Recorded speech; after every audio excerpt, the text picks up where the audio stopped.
കോടികൾ വിലമതിക്കുന്ന സ്വത്തുണ്ടെങ്കിലും വാർദ്ധക്യകാലത്ത് പട്ടിണി കിടന്ന് മരിക്കേണ്ടി വരുന്ന മനുഷ്യൻ്റെ അവസ്ഥയെക്കുറിച്ച് ചിന്തിച്ചിട്ടുണ്ടോ? വിവാഹം കഴിക്കാതെ നോക്കാൻ ആരോരുമില്ലാതെ പിന്നീട് അനാഥനെ പോലെ ജീവിച്ച് മരിക്കുകയെന്നാൽ അങ്ങേയറ്റം ദയനീയമായ കാഴ്ചയാണ്. തലസ്ഥാന നഗരത്തിൽ കോടികൾ വില വരുന്ന വീടും സ്ഥലവും ഉണ്ടായിട്ടും അവസാന കാലം നരക ജീവിതം നയിച്ചാണ് ജോസ് സുന്ദരത്തിൻ്റെ വിയോഗം. നന്ദൻകോട് കൂട്ടക്കൊലക്കേസിലെ പ്രതി കേഡൽ ജീൻസൺ രാജിയുടെ ക്രൂരതയാണ് അമ്മാവനെ ദുരന്തത്തിലേക്ക് തള്ളിവിട്ടത്.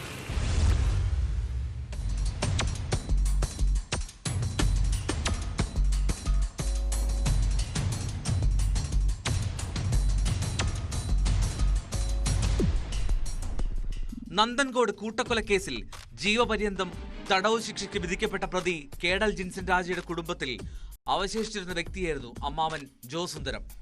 തലസ്ഥാന നഗരത്തിലെ കണ്ണായ സ്ഥലത്തുണ്ടായിരുന്ന വീടും സ്വത്തുക്കളും കേഡലിന്റെ അമ്മയ്ക്ക് ഇഷ്ടദാനം എഴുതി കൊടുത്തതോടെ അവസാന കാലത്ത് പട്ടിണി കിടന്നാണ് ജോസ് മരിച്ചത്.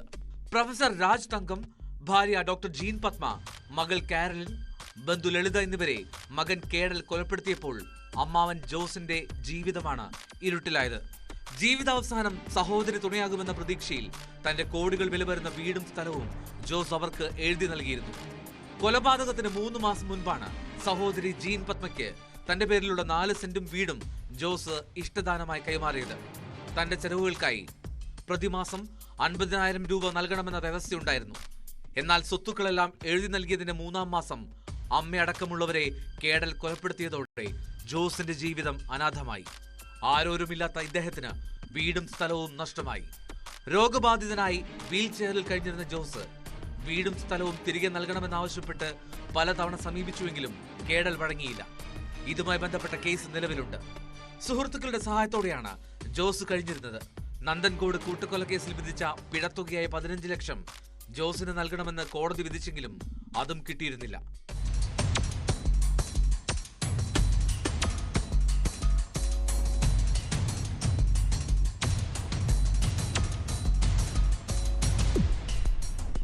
കൂട്ടക്കൊലപാതകത്തിന് പിന്നാലെ കേഡൽ ജോസിനെയും വകവരുത്താൻ പദ്ധതിയിട്ടിരുന്നതായി പോലീസ് കണ്ടെത്തിയിരുന്നു.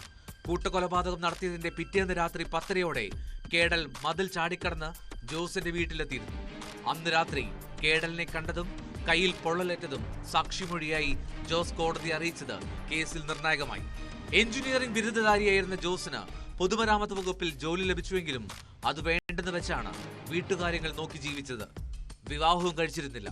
ഒടുവിൽ മൃതദേഹം സ്വന്തം വീട്ടിലേക്ക് പോലും കൊണ്ടുവരാതെ സംസ്കാരം നടത്തുകയായിരുന്നു. ജയിലിൽ നിന്ന് കേഡലിനെയും എത്തിച്ചില്ല.